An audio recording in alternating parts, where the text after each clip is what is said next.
ก่งเข้ามาเอาปิดเฮ้ยไข่เก่งเข้ามากูนี่แหละมีปัญหาฮะเนี่ย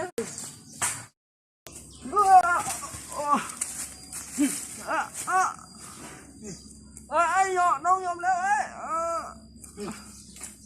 เชื่อหน้าอย่ามาเฮ็ดใหญ่อีกเด้อโดยไอ้น้องยอมแล้วไปเสาพอแล้วมาเขาเล่นกันเลยมาเฮามาเริ่มรายการเลยเจ้าฮู้บ่อันคนที่เบิ่งเขานะเป็น10,000 คนกำลังเบิ่งเขานี่นะ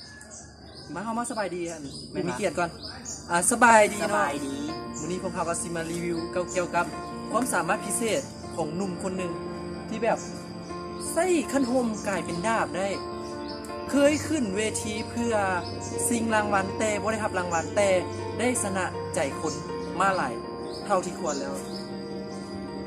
นี่คืองานประดิษฐ์แต่งของท้าวทองพระจันทร์เนาะมันเป็นงานที่แบบเราสร้างสรรค์ขึ้นมาเองท่านคิดเบิ่งว่าความสามารถเราบ่ได้มีเลยแต่เรากล้าขึ้นถึงเวทีเรากล้าแสดงออกเรากล้าเห็นทุกสิ่งทุกอย่างบ่เชื่อบ่เดี๋ยวค่อยสิพาไปเบิ่งวิดีโอตัวนึงเดี๋ยวค่อยสิตัดให้เบิ่ง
เพลงใด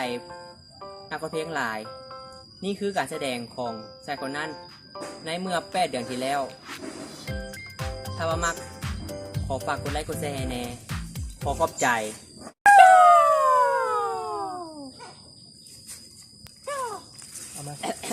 ได้ปะ